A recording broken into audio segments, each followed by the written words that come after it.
Gold trusted gold buyers మీరు తాకట్టు పెట్టిన బంగారాన్ని విడిపించి ఈ రోజు ఉన్న మార్కెట్ ధరకు కొనబడను.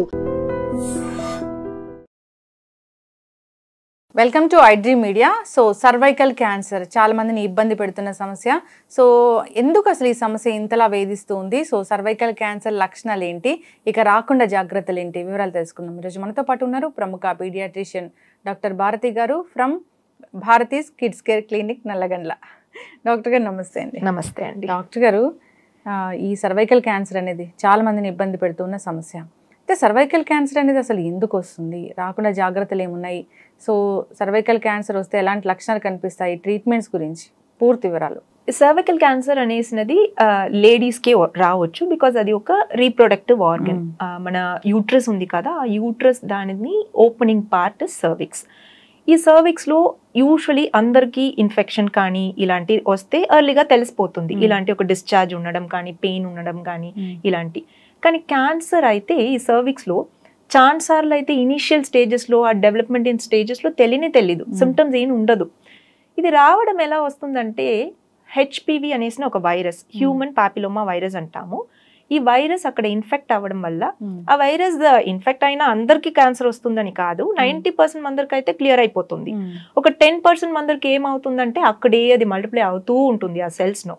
ఆ సెల్స్ నేచర్ మారిపోతుంది, అది క్యాన్సర్ సెల్స్ గా మారిపోతాయి. ఈ ఇన్ఫెక్షన్ వల్లనే మీకు 98% సర్వికల్ క్యాన్సర్ రావడం. వేరే కొన్ని రీజన్స్ ఉంటాయి, అవి అంత కామనే కాదు. 98% హెచ్పివి వైరల్ ఇన్ఫెక్షన్ వల్ల. ఓకే, ఈ ఇన్ఫెక్షన్ ఎవరెవరికి రావచ్చు, రిస్క్ ఎవరికి ఎక్కువ ఉంటుందంటే మల్టిపుల్ సెక్షువల్ పార్ట్నర్స్ కానీ ఇలాంటి ఉండే వాళ్ళకి ఎక్కువ రిస్క్. సో సింగిల్ రిలేషన్షిప్ లో ఉండే వాళ్ళకి రాదా అంటే ఖచ్చితంగా అలా కాదు, రావచ్చు, బట్ వీళ్ళకి రిస్క్ ఎక్కువ ఉంటుంది అంతే. సో మోస్ట్లీ సెక్షువల్ ఇంటర్కోర్స్లోనే తెలియకుండా ఎప్పుడూ ఇన్ఫెక్ట్ అయి ఉంటాము. వాళ్ళతో సెక్షువల్ ఇంటర్కోర్స్ చేసుకునేటప్పుడు ఆ పార్ట్నర్కి ఆ ఇన్ఫెక్షన్ రావచ్చు, ఇన్ఫెక్షన్ క్లియర్ అయిపోయవచ్చు, బట్ క్లియర్ అవ్వకుండా కొంతమందికి అది క్యాన్సర్గా కన్వర్ట్ అవ్వచ్చు. బేసికలీ ఇనిషియల్ స్టేజెస్లో పెద్ద సిమ్టమ్స్ ఏమి ఉండవండి. ఒక పాయింట్ ఆఫ్ టైంలో పెయిన్ ఉండొచ్చు, ఇంటర్కోర్స్ టైంలో కొంచెం డిశ్చార్జ్ అలాంటివి రావచ్చు. రేర్లీ కొంచెం అడ్వాన్స్ స్టేజ్ వెళ్ళేటప్పుడే మీకు బ్లీడింగ్, ఇర్రెగ్యులర్గా పీరియడ్స్ మధ్యలో బ్లీడింగ్ రావడం, ఇంటర్కోర్స్ తర్వాత బ్లీడింగ్ రావడం, ఇలాంటి సిమ్టమ్స్ లేటెస్ట్ స్టేజ్లోనే వస్తాయి. సో ఎర్లీ స్టేజ్లో కనుక్కోవడం అయితే ఓన్లీ స్క్రీనింగ్ చేసుకోవడం, పాప్స్మియర్ టెస్ట్ అంటారు కదా, అక్కడ నుంచి సెల్స్ తీసేసి టెస్ట్ చేయడం, ఇలాంటి స్క్రీనింగ్ చేసుకోవడం వల్లనే ఎర్లీ స్టేజెస్లో తెలుసుకోవచ్చు. ఓకే, సో డాక్టర్ గారు, సో ఈ వైరస్ వస్తుంది అని అన్నారు. ఈ వైరస్ అనేది పార్ట్నర్ వల్ల వస్తుందా? 95% పార్ట్నర్ వల్లనే. సెక్షువల్ ఇంటర్కోర్స్ నుండే 95% వస్తుంది. బట్ కొంతమందికి అయితే ఇలాంటి సెక్షువల్ ఇంటర్కోర్స్ కాకుండా కూడా ఇన్ఫెక్ట్ అవ్వడానికి పాసిబిలిటీస్ ఉంటాయి. అలాంటి కొన్ని స్టడీస్ రిపోర్ట్స్ ఉన్నాయి. కానీ మీకు 90-95% చేస్తే సెక్షువల్ ఇంటర్కోర్స్ పార్ట్నర్ దగ్గర నుంచే రావచ్చు అండి. హైజీన్ మెయింటైన్ చేయకపోవడం వల్ల డైరెక్ట్ గా ఇన్ఫెక్షన్ రాదు, బట్ ఆ సెల్స్ అక్కడ లోకల్ ఆల్రెడీ ఇన్ఫ్లేమ్డ్ గా ఉంటుంది కదా, వాళ్ళకి ఇలాంటి ఇన్ఫెక్షన్ రావడానికి ఛాన్సెస్ ఎక్కువ. ఎలా మీరు ఇప్పుడు చల్లగా ఏదైనా దాగితే అందువల్ల మీకు టాన్సిల్స్ రావు, బట్ టాన్సిల్స్ అయితే చల్లగా దాగేసి తర్వాత వైరస్ ఈజీగా అటాక్ అవ్వచ్చు దాని మీద. అలాగే ఇది కూడా అక్కడ ఆల్రెడీ హైజీన్ మెయింటైన్ చేయకపోతే సెల్స్ హెల్దీగా ఉండవు కదా, సో ఈజీగా ఇన్ఫెక్ట్ అవ్వచ్చు. అలా ఇమ్యూనిటీ లో ఉన్న వాళ్ళకి కూడా వస్తుందా? హైగా వస్తుందండి. ఇన్ఫాక్ట్ ఈ సర్వికల్ క్యాన్సర్ రేట్ అయితే ఇప్పుడు జనరల్ పాపులేషన్ కైనా 4 to 6 times ఎక్కువ అండి. ఎయిడ్స్ పేషెంట్స్ లో వాళ్ళకి ఇమ్యూనిటీ చాలా తక్కువ ఉంటుంది కదా, వాళ్ళకి వేరే రీజన్ వల్ల ఇమ్యూనిటీ తక్కువ ఉంటే, ఇప్పుడు ఏదైనా మెడిసిన్స్ తీసుకోవడం వల్ల, వేరే డిసీజెస్ వల్ల ఇమ్యూనిటీ తక్కువ ఉంటే కూడా వాళ్ళకి ఎక్కువగా ఈ ఇన్ఫెక్షన్ రావచ్చు. ఇంకోటి ఇన్ఫెక్షన్ వచ్చి క్లియర్ అయిపోవడం వాళ్ళకి తగ్గిపోతుంది, వాళ్ళకి అక్కడే మల్టిప్లై అవ్వడం, ఇది క్యాన్సర్ గా మల్టిప్లై అవ్వడం ఛాన్సెస్ ఎక్కువ. ఓకే, అంటే అందరిలోనూ ఈ హెచ్పివి వైరస్ అనేది ఉంటుందా? అందరిలో ఉండదు, బట్ లైఫ్ టైంలో ఈ హెచ్పివి ఇన్ఫెక్షన్ ఈ సర్విక్ ఏరియాలో మాత్రం కాదు, ఈ సర్వికల్ క్యాన్సర్ మాత్రమే హెచ్పివి వల్ల రావడం కాదు, చాలా ఉన్నాయి ఇంకా వేరే వేరే క్యాన్సర్స్. ఇప్పుడు anal cancer, penile cancer, male లో ఎలా లేడీస్ లో సర్విక్స్ లో క్యాన్సర్ వస్తుందో అలాగే సేమ్ ఇన్ఫెక్షన్ వచ్చే మెన్ లో పీనిస్ లో క్యాన్సర్ రావచ్చు.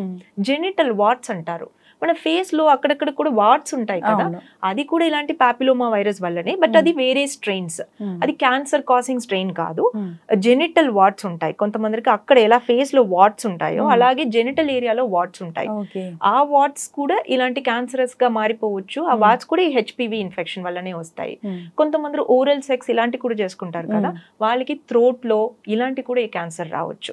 సో ఈ వైరస్ ఎక్కడెక్కడ ఇన్ఫెక్ట్ చేస్తుందో అన్ని పార్ట్లో ఇది క్యాన్సరస్ కాజ్ చేయొచ్చు అండి. ఎస్, అయితే ఈ గర్భాశయ ముఖ ద్వారా క్యాన్సర్, సర్వైకల్ క్యాన్సర్ అనేది వస్తే ముందు అసలు లక్షణాలు ఎలాంటివి కనపడవు అంటారు. సో ఏదైనా మనం పర్టికులర్గా ఈ లక్షణం ఉంటే ఖచ్చితంగా స్క్రీనింగ్కి వెళ్ళొచ్చు అనేది ఏమైనా ఉందా?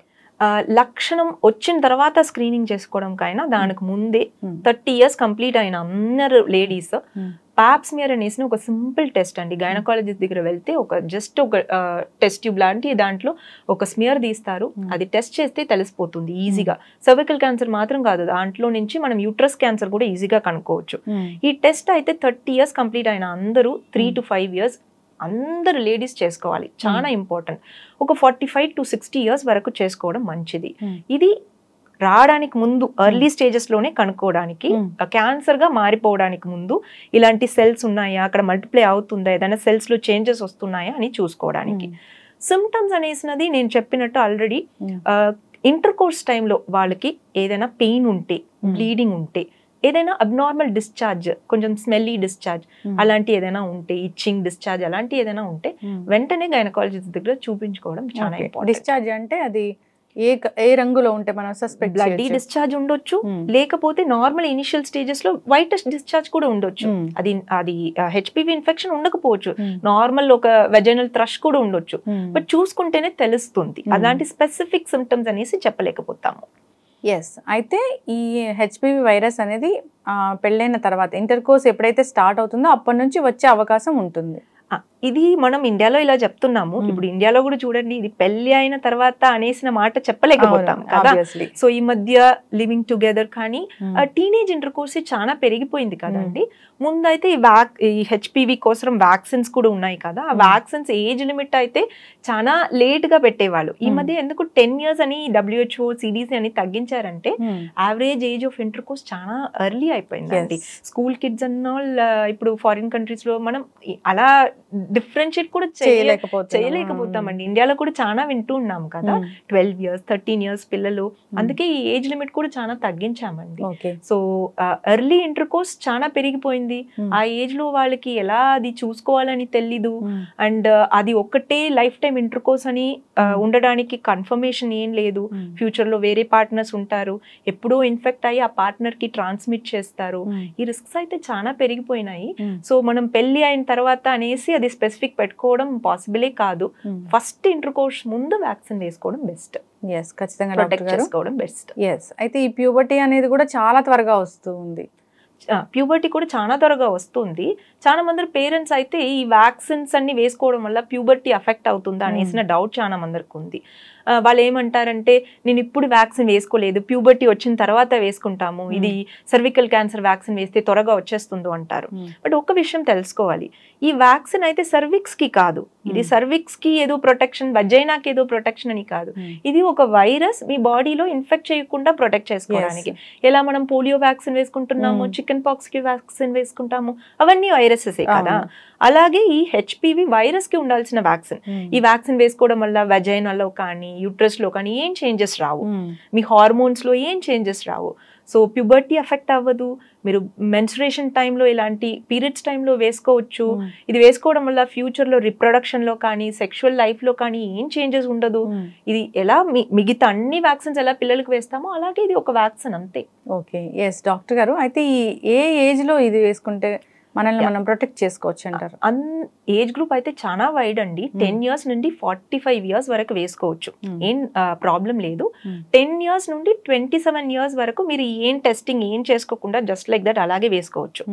27 years తర్వాత, ఎందుకంటే నేను చెప్పినట్టు ఆల్రెడీ వాళ్ళకి ఒకవేళ ఇన్ఫెక్ట్ అయి ఉంటే, వాళ్ళకి ఏదైనా చేంజెస్ ఉంటే ఈ వ్యాక్సిన్ వేసేసి అంత యూజ్ ఉండకపోవచ్చు కదా. సో వాళ్ళకి ఒక టెస్టింగ్ కానీ ఒక గైనకాలజిస్ట్ ని కలిసి వాళ్ళు ఒక కన్ఫర్మ్ చేసి వీళ్ళకి ఆల్రెడీ ఏం లేదు అని కన్ఫర్మ్ చేసినాక వ్యాక్సిన్ తీసుకోవడం బెటర్.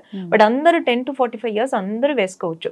బట్ ఎంత ఎర్లీగా వేసుకుంటామో అంత బెటర్ ఇమ్యూన్ రెస్పాన్స్ ఉంటుంది. మీరు వ్యాక్సిన్ నంబర్సే చూస్తే 10 to 15 years కిడ్స్ కి 2 doses చాలు.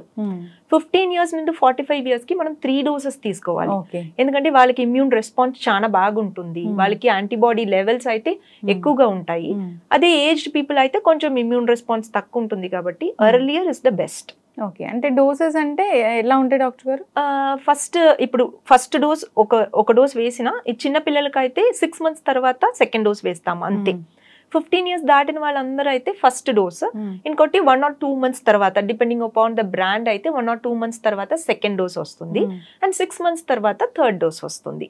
సో 3 doses వేసుకోవాలి. అన్ని మీకు కంప్లీట్ గా 6 months లో అయిపోతాయి. సర్వైకల్ క్యాన్సర్ వచ్చిందంటే నిజంగానే మీరు చెప్పినట్లుగా ముందుగా లక్షణాలు ఏం కనిపించవు, ఎప్పుడో క్రానిక్ అయ్యాక కానీ అప్పుడు లక్షణాలు కనిపిస్తూ ఉంటాయి. సో ట్రీట్మెంట్ అనేది కూడా చాలా బాధాకరంగా ఉంటుంది. సో అందరికీ అవగాహన అయితే రావాలి. సో వ్యాక్సిన్ ఉంది, దీన్ని మనల్ని మనం ప్రొటెక్ట్ చేసుకోవచ్చు దీని నుంచి అని. సో అందరూ కూడా ఆ దిశగా అడుగులు వేయాలని కోరుకుందాం. సో అవగాహన కల్పించాలని కోరుకుందాం, మన ఇంట్లో వాళ్ళని మనం కాపాడుకోవాలని కోరుకుందాం. చాలా చక్కటి ఇన్ఫర్మేషన్ డాక్టర్ గారు, ధన్యవాదాలండి. Thank you.